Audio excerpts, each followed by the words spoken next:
भारत की हिस्ट्री हमेशा से ही महान रही है। इसका हर एक ईरा अपनी एक अलग कहानी कहता है। बट डू यू नो, एक टाइम ऐसा भी था जब भारत पूरी तरह टुकड़ों में बंट चुका था और उस समय एक टीचर और एक स्टूडेंट ने मिलकर अपनी दिमाग और स्ट्रैटेजी का यूज करके एक ऐसा एम्पायर एस्टैब्लिश किया जिसके बाद भारत सिर्फ भारत नहीं, अखंड भारत बन गया।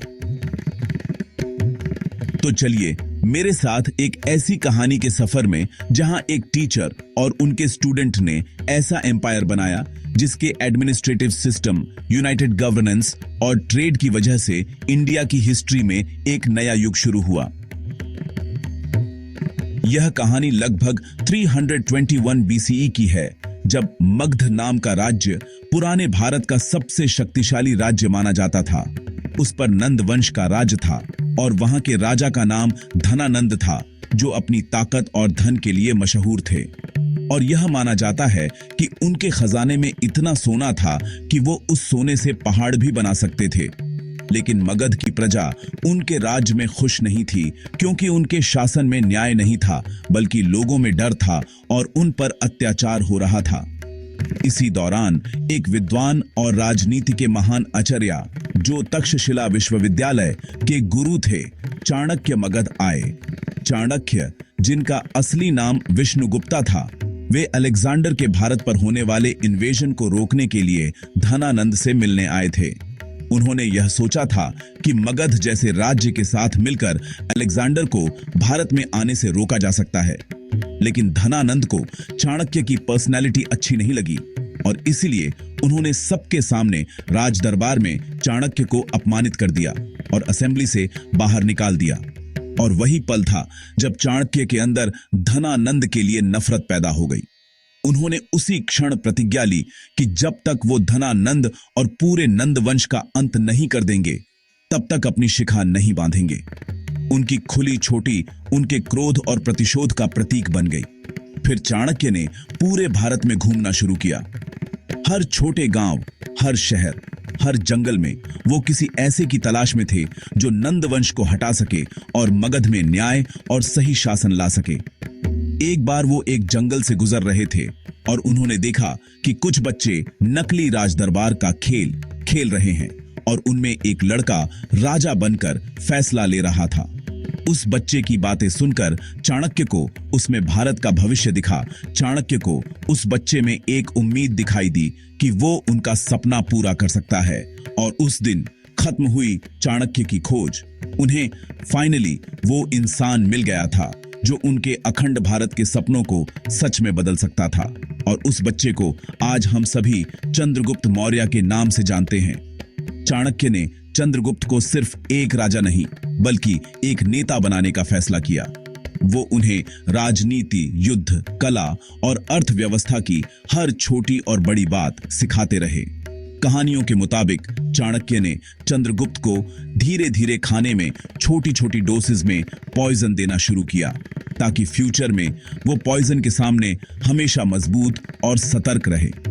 और जब चाणक्य को लगा कि चंद्रगुप्त तैयार हो गए हैं, तो उन्होंने नंद वंश के खिलाफ प्लान बनाना शुरू किया।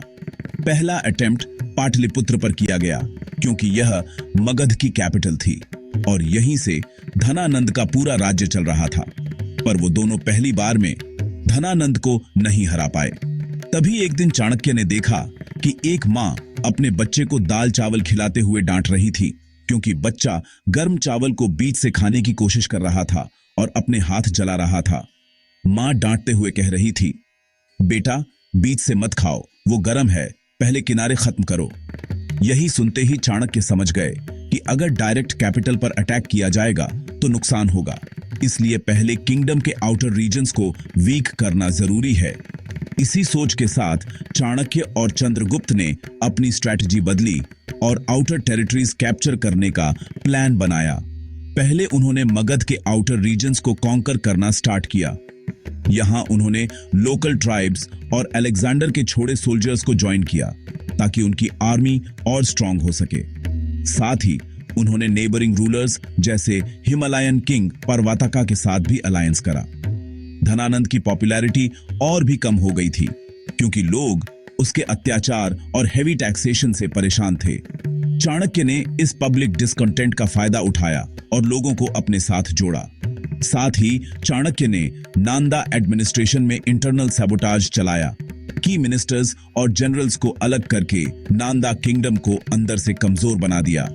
जब मगध के आउटर रीजन्स कंट्रोल में आ गए तो फिर उन्होंने एक बार फिर पाटलिपुत्र पर हमला किया और इस बार चंद्रगुप्त ने धनानंद को युद्ध में हरा दिया और नंद वंश का अंत हुआ और फिर जन्म हुआ the first pan Indian empire का, द मौर्य एम्पायर का। मौर्य एम्पायर को पैन इंडियन एम्पायर इसलिए कहा जाता है क्योंकि यह पहली बार था कि भारत के इतने बड़े हिस्सों को एक ही सरकार के अंडर एक साथ शासन में लाया गया था। मौर्य एम्पायर के एस्टेब्लिश होने के बाद चंद्रगुप्त ने सबसे पहले सेंट्रलाइज्ड एडमिनिस्ट्रेशन सेट किया। हर जगह ऑफिशियल्स अपॉइंट करवाए जो टैक्सेशन, लॉ एनफोर्समेंट और इकोनॉमी को मैनेज करते थे। ट्रेड और एग्रीकल्चर भी फ्लरिश हुआ और इकोनॉमी काफी स्ट्रांग बनी। एक ही करेंसी और स्ट्रांग सिक्योरिटी सिस्टम इंप्लीमेंट किया गया था जिसने लोगों का ट्रस्ट और एम्पायर की स्टेबिलिटी दोनों बढ़ाया। मिलिट्री भी स्ट्रांग बनाई गई ताकि बॉर्डर्स सिक्योर रहें और इंटरनल रिबेलियंस को रोका जा सके। चाणक्य को चंद्रगुप्त एम्पायर का चीफ मिनिस्टर बनाया और उन्होंने अर्थशास्त्र के प्रिंसिपल्स से गवर्नेंस, पॉलिटिक्स, इकोनॉमी और मिलिट्री स्ट्रेटजीज का ब्लूप्रिंट सेट किया। साथ में ही उन्होंने ऑफिशियल्स को भी ट्रेन किया, पॉलिसीज इंप्लीमेंट भी करवाई और एम्पायर के हर कॉर्नर को एफिशिएंटली मैनेज करना शुरू कर दिया। जब एडमिनिस्ट्रेशन स्ट्रांग हो गया तो चंद्रगुप्त और चाणक्य ने अपनी बाउंड्रीज एक्सपैंड करनी शुरू की। सबसे पहले उन्होंने नॉर्थ वेस्ट रीजन्स जीते जहां अलेक्जेंडर के बाद बचे हुए ग्रीक सैट्रप्स राज कर रहे थे। फिर धीरे धीरे चंद्रगुप्त ने मगध से लेकर अफगानिस्तान तक अपना कंट्रोल एस्टैब्लिश कर लिया। चंद्रगुप्त ने सेल्यूकस निकेटर, जो एक successor to Alexander the Great था, उससे भी वॉर करके जीत हासिल की, जिसके बाद दोनों ने एक पीस ट्रीटी साइन की। सेल्यूकस ने अपनी बेटी हेलेना की शादी चंद्रगुप्त के साथ कर दी और बदले में चंद्रगुप्त ने सेल्यूकस को 500 वॉर एलिफेंट्स दिए। यह सिर्फ एक ट्रीटी नहीं थी, यह था एक अलायंस जिससे भारत और ग्रीक वर्ल्ड के बीच दोस्ती, ट्रेड और कल्चर का एक नया दौर शुरू हुआ। यह चंद्रगुप्त की दूसरी शादी थी। उनकी पहली पत्नी दुर्धर्ना की अनएक्सपेक्टेड डेथ हो गई थी और दुर्धर्ना और चंद्रगुप्त का एक बेटा भी था जिसका नाम था Bindusara, who became the second emperor of Maurya dynasty. Maurya empire अपने शिखर पर था, लेकिन समय के साथ चंद्रगुप्त के अंदर शांति की तलाश जागी। जैन आचार्य भद्रबाहु से इन्फ्लुएंस होकर उन्होंने अपने बेटे बिंदुसर को राजगद्दी दे दी और राजनीति से संन्यास ले लिया। वे श्रवणबेलगोला, जो कि आज का कर्नाटका है, वहां चले गए और वहां जाकर उन्होंने जैन धर्म अपनाया और अपनी अंतिम तपस्या सल्लेखना के रूप में पूरी की। चंद्रगुप्त के बाद उनके बेटे बिंदुसार ने लगभग 297 बीसीई में मौर्य एम्पायर की राजगद्दी संभाली। चाणक्य ने बिंदुसारा को भी गाइड किया। बिंदुसारा ने अपने पिता के एम्पायर को और भी साउथ डायरेक्शन में एक्सपैंड किया। कहा जाता है उन्होंने 16 स्टेट्स जीतकर भारत के दक्षिणी हिस्सों को भी मौर्य शासन के अंडर किया और चोलास, पांड्यास और चेरास जैसे ड्रेविडियन किंगडम्स के साथ उन्होंने दोस्ती और डिप्लोमेसी बनाए रखी, क्योंकि उनका फोकस कॉन्क्वेस्ट से ज्यादा स्टेबिलिटी पर था। डेक्कन रीजन में उन्होंने मौर्यन पावर को और भी मजबूत बनाया। बिंदुसारा ने अपने पिता के सेंट्रलाइज्ड एडमिनिस्ट्रेशन को बरकरार रखा, हर प्रोविंस में गवर्नर्स अपॉइंट किए और अपने छोटे बेटे अशोका को उज्जैन का वाइस रॉय बनाया। उन्होंने डिप्लोमेटिक रिलेशंस में ग्रीक वर्ल्ड और इजिप्ट के साथ टाइज बनाए रखे। उनके कोर्ट में ग्रीक एम्बेसडर देमाचस भी थे और इजिप्ट से एनवॉय डायोनीसियस भी आया करते थे। उनके कोर्ट के एस्ट्रोलॉजर ने पहले से भविष्यवाणी की थी कि उनका छोटा बेटा अशोका एक दिन पूरे भारत को नए युग में ले जाएगा। बिंदुसारा ने सिर्फ मौर्य एम्पायर को मजबूत और स्टेबल नहीं बनाया, बल्कि चंद्रगुप्त और अशोका के बीच एक ब्रिज का काम भी किया। उनके बाद अशोका द ग्रेट ने राजगद्दी संभाली और भारत के इतिहास का एक नया अध्याय शुरू किया। जब बिंदुसारा की मौत हुई तब उनके दोनों बेटे अशोका और सुसीमा के बीच एक वॉर हुआ मौर्य एम्पायर के लिए, और जीत अशोका की हुई और वो बने मौर्य एम्पायर के तीसरे राजा।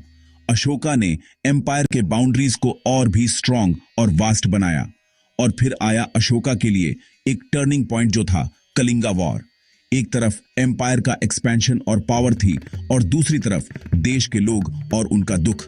अशोका को जब कलिंगा की जंग के बाद हजारों लोगों के मरने का दर्द दिखाई दिया तब उन्होंने अहिंसा और धर्म का रास्ता चुना। अशोका ने अब वॉर की जगह पीस और वेलफेयर चूज किया। एम्पायर के हर कोने में स्टूपस, इडिक्ट्स और धर्म के प्रिंसिपल्स एस्टैब्लिश किए, जिससे लोगों का जीवन और सोच दोनों बदले। और साथ ही उन्होंने बुद्धिज्म को भी प्रमोट किया, पर वे हर धर्म के लिए टॉलरेंट थे। एम्पायर के अंदर लॉ, जस्टिस और वेलफेयर को इतना स्ट्रांग बनाया कि मौर्य एम्पायर एक मॉडल ऑफ गवर्नेंस बन गया। और इसी तरह अशोका ने मौर्य एम्पायर के नाम के साथ सिर्फ शौर्य या कॉन्क्वेस्ट नहीं, बल्कि अहिंसा, विजडम और वेलफेयर का नाम भी जोड़ दिया। पर अशोका के बाद उनके सक्सेसर्स वीक पड़ गए और धीरे धीरे एम्पायर टूटने लगा। 185 बीसी में पुष्यमित्रा शुंगा ने मौर्य किंग बृहद्रथा को हरा दिया और मौर्य एम्पायर का अंत हो गया। लेकिन उनकी लेगेसी आज भी जिंदा है। भारत को यूनिटी, एडमिनिस्ट्रेशन और बुद्धा की शांति की टीचिंग्स मौर्य एम्पायर से ही मिली। और यह थी कहानी एक टीचर चाणक्य और एक स्टूडेंट चंद्रगुप्त की, जिन्होंने मिलकर एक ऐसा एम्पायर को जन्म दिया जिसने पूरा भारत का इतिहास बदल दिया। ये वीडियो को लाइक, शेयर करना मत भूलना और कमेंट में बताइए कि आप नेक्स्ट वीडियो किस टॉपिक पर देखना चाहेंगे, और जिस कमेंट पर सबसे ज्यादा लाइक होंगे हम नेक्स्ट वीडियो उसी टॉपिक पर लाएंगे। Stay connected and subscribe to Safarnama.